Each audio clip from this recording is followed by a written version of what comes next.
Hey everybody, it's the Board Game Blogger. Today I'm here to review the Martin Wallace game Byzantium. Now this is a neat game sort of focused on the outbreak of the Arabs from the peninsula and their many centuries old war against the Byzantine Empire. And what's really neat about this game are the mechanics of it, in that each player plays both the Arabs and the Byzantines. So I don't know too many games where that happens in a sort of a war game setting. This is really more of a American Euro hybrid type of game, which I find Martin Wallace can do the best.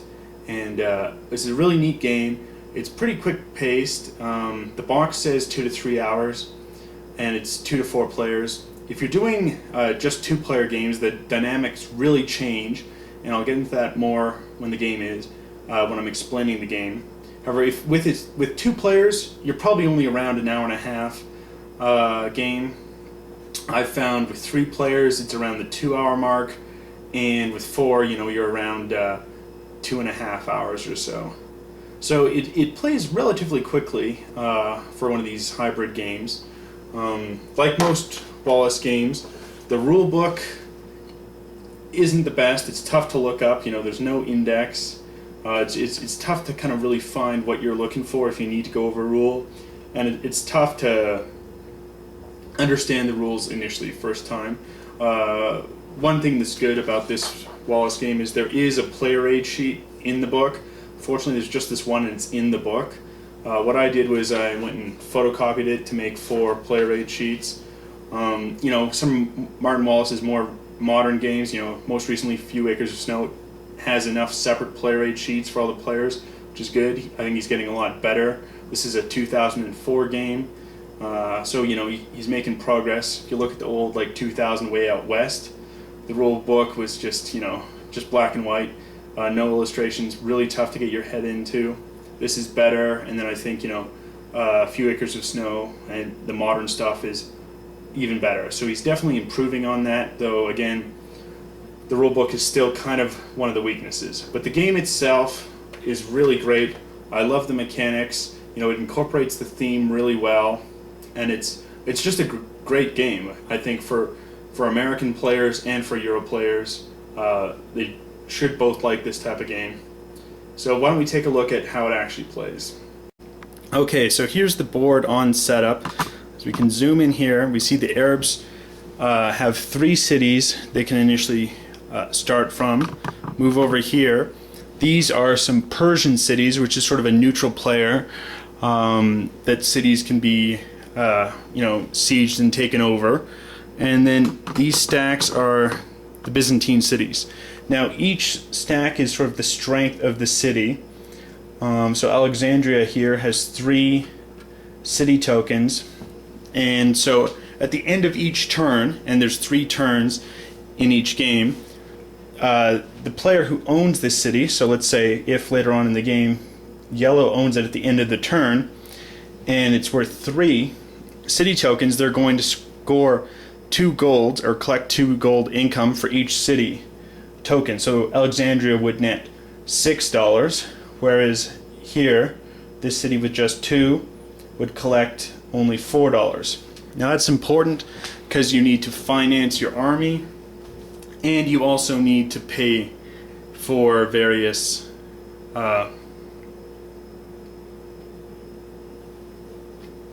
armies. So you finance your army, and you also buy cubes. Now cubes can be used in a couple of different ways, and it's basically a cube management game. Every player is going to have their sort of army player mat. So this is your player mat, how a player mat starts at the beginning of the game. You have 4 columns. These are your elite troops, which for each cube in your elite troop box, you're going to roll an additional die when you have a battle. This is your main army, and you can only roll a maximum of 3 dice. So even though the Arabs here have 8 cubes, they're still only rolling a maximum of 3, while the Byzantines, although they only have 3, they will still roll 3. However, if there were one less, with just 2 cubes, they'd only roll 2 dice for their main army. You also have your levies, which is if you don't have your main field army in this city, So let's say, the Byzantines didn't have their main field army in Alexandria, and it got attacked by an Arab force. Well, then they could still defend with their levies. You also have these move cubes, so every time you move a space, you have to take a move cube off. So that's sort of how the movement happens. You have these initial sort of cubes which can be spent for either side. However, once these are exhausted, or if you didn't want to exhaust them, you could spend money from your treasuries. The Byzantines start with 15 and the Arabs start with 5, and they can purchase a cube sort of here from their casualty pool, and each cube would cost 3. Now there's certain things each player can do on their turn. You can take control of a city, which sort of only happens in the beginning of the game. If you have an uncontrolled city here, the yellow player on their turn could simply go take control of Jerusalem, because that's uncontrolled by a various faction. And they would score 3 points for the Byzantines. Now on the green player's turn, they could likewise go and take control of, say, Damascus, and that would net them 3 points. So they'd both have 3 points here on the Byzantine track. However, one of the neat mechanics on the game is you are playing, see, as you can see, you have both an Arab and a Byzantine army. Now, as the yellow player, with their Arabs, they cannot go and attack or move through the yellow player's own Byzantine troops. So when you're gaining control of cities, you have to be very careful to not cut off your own routes. So it's a unique mechanic. And additionally, you have to balance your points with both the Arabs and the Byzantines. And if you run up too high of a score with, say, the Byzantines, and you end the game with 30 points, and you only have 10 points with the Arabs, you would not actually score any of your Arab points. You need to have your lower score total to be at least half of your higher score total to count both points. So it's a really interesting dynamic in that you have to balance both. There is an alternative win condition, however, if Constantinople falls, then only the Arab point total is counted. So by having this alternate win condition, there's sort of like a lot of pressure to really move on Constantinople with the Arabs if you think you can get away with that. So it's a neat thing. So as I said, you could take control of a city with one of your actions. You could increase your army size. So here you can either buy spare cubes for 3 gold each, or you can use cubes from here. Now what you can do on your increase army action is you can put 3 cubes into one of your armies. However, you're limited to only putting 1 cube into the elite per increase army action. And once you do an action, then the other player does their action. So I could, for instance, take 3 cubes here. I could put 1 in the elite army, but I couldn't put a second. And I could then put 1 in the move, so my field army could move further, and 1 in the regular army, so I could absorb more losses. When fighting actually occurs, let's say there is a Byzantine green field army meets a yellow Arab field army, there'll be a battle. So initially, you're going to roll the dice, depending on how many is appropriate given your elite army and your regular army. And then any dice roll of 4 or higher is a scored hit.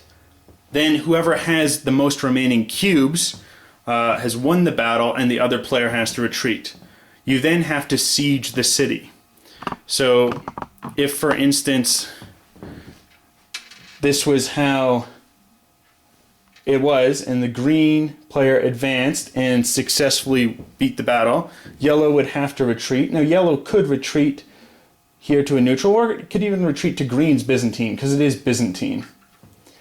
And then the Arab army would have to siege, and the yellow player, the defending player, would roll 1 dice for each city token they have, which could be modified with a fortress, which I'll explain in a second. But they would then roll 1 dice for each city token, so they would roll an additional 3. And a 4 would again damage the green player's army. Now, if after the end of the siege, if the green player does not have more army, regular army left than city tokens, the siege is unsuccessful and the green player would have to retreat back. So it's a really neat mechanic in how the battles work. There's sort of the 2 stages. You have first a battle, and then you would have a siege. And again, for instance, if green was attacking here where yellow didn't have the field army, yellow could still defend with their levies, which would be defend anywhere you don't have your field army. So it's a really good battle system, I think, for this type of game. And it works well. Now you also can conduct special actions. So special actions are here on the board, and you would place one of your cubes to take that special action. Now at the end of the turn, all the cubes you put here return to your cube rest pool, and you can reuse them again. You don't have to re-buy a new cube, which is a nice advantage. Now here you have the Bulgars, which is sort of a neutral, which come and attack out of the Balkans. And depending on if they successfully take over a city, whoever's city it is, you would score points for the other person. So here, for instance, if the Bulgars, you did this action with the Bulgars, you would increase the number of Bulgars, which start at 7 for the game, increase it by 2, and then you can either choose to increase by another 2, or you can attack. So if you attacked Thessalonica and it fell, you would score points for the Arabs because it's a Byzantine city that fell. If, however, for some reason the Arabs were able to take control of Thessalonica and then the Bulgars took it over, then you would score points for the Byzantines if you used that action. You have this fort action down here, which is twice you can fortify, and this would add on 1, for instance, to a city, and then the defense is higher. So you'd roll 4 dice, and a sieging army would have to have at least 4 people to siege. So that's an interesting mechanic. And again, once one of these actions is taken, if it's taken like that for the turn, that the yellow does 1 fortify, and then the green does another fortification, the red player cannot fortify for that turn because it's been taken. You have improved city markers. So the Byzantines can improve a city twice per turn, whereas the Arabs can improve it 3 times. Now what that means is you would take it, and let's say yellow already owned Athens. So if we go up here, we look at Athens, and it's already owned by yellow, and then yellow takes the improved Byzantine city action. They would then place another one under here. And now it's a 3-strength city of Athens. And now that does 2 things. That would get you 2 more gold at the end of each turn in the income and maintenance phase, and it is also worth 1 point at the end of the game. So that's an appropriate action to take sometimes. You also have here the Emperor and the Caliph. Now you would get their help for the turn, so you get an additional cube just temporary for the turn in your elite army box, and you would also instantly score 2 victory points. So that's good. You have the Civil War icons, where you could, as the Byzantine player with your army, you can attack another Byzantine city. Same with the Arab armies. And then you have the 2 boat actions. Normally, if you travel by sea, the Byzantines can move by sea with just 1 movement point. So they would use just 1 movement cube to move by sea, 1 space. However, if the Arabs wanted to move by sea, they would have to move 2. What these actions do is, if you have the Arab boats, you can have your action, so you just normally move at 1.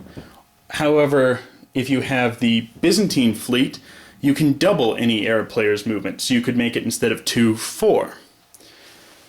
So there's some neat special actions. You can also choose to build a mosque or a church over here. That costs 6 gold and scores instantly 2 points, which is kind of good at the end of the game. Now, you also have other player actions. You can tax, which is to remove cubes here, take some cubes off and directly spend them on taxation, and you would get 2 gold. However, because normally a cube costs 3, you probably don't want to do that unless it's the very end of the game and you're trying to maybe purchase a church or a mosque. And then, in addition to the move and attack, which I've sort of explained already, you can then pass. And once you pass, you take one of your cubes here and you put it in the pass box. Now, once the second to last player passes, the last player has one final action and then the turn is over. Now, there's just 3 turns in the entire game.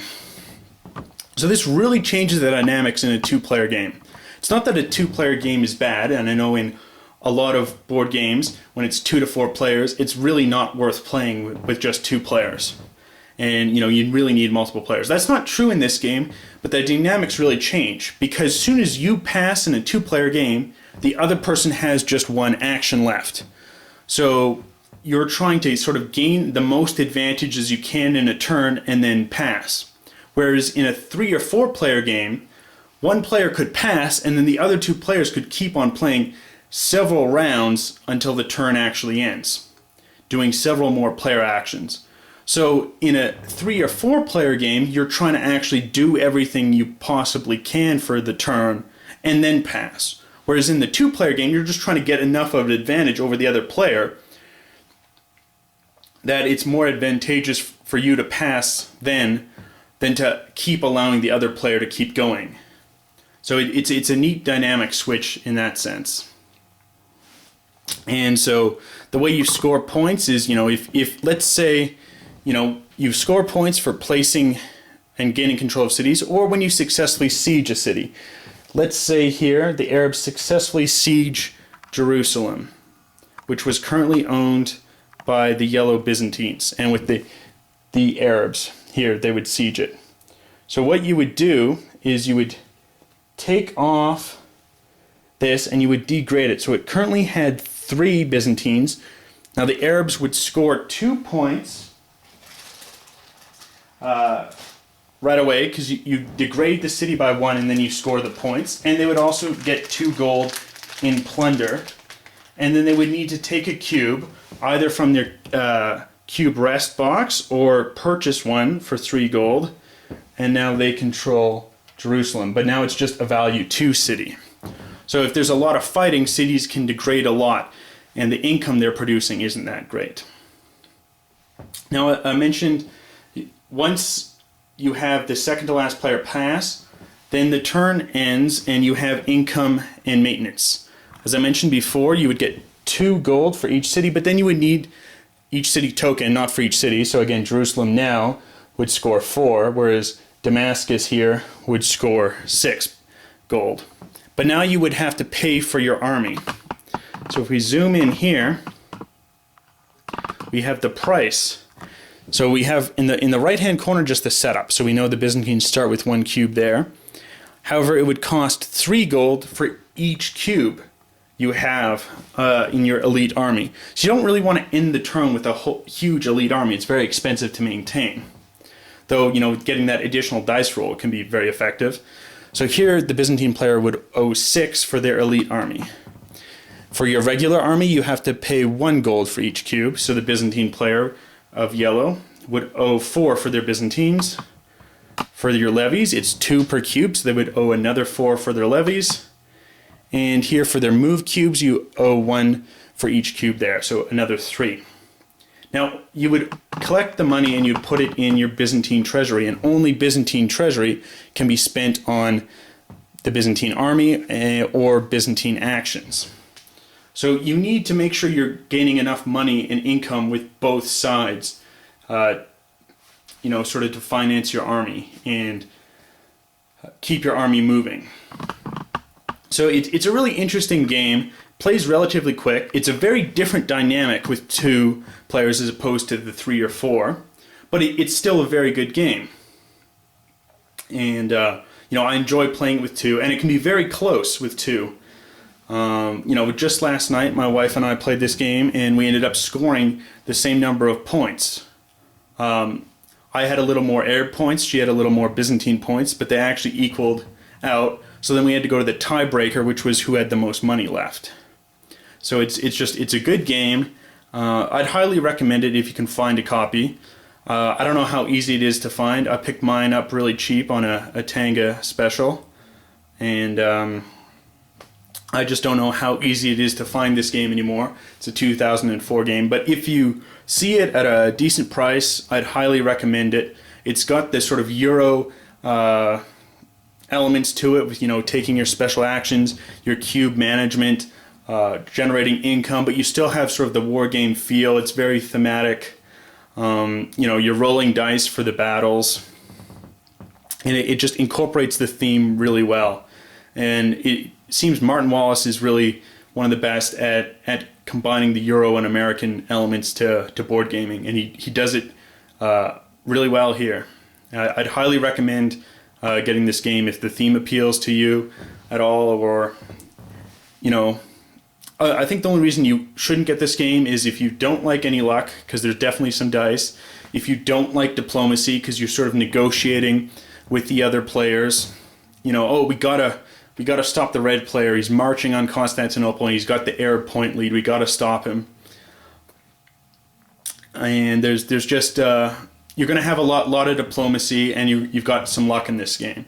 So if those are two elements that sort of turn you off, if you like just your multiplayer solitaire, if you like no luck, this isn't the game for you. However, if you're okay with a little bit of luck and some diplomacy with high player interaction, definitely try and get this game. It's definitely a winner. Till next time, I'm the Board Game Blogger.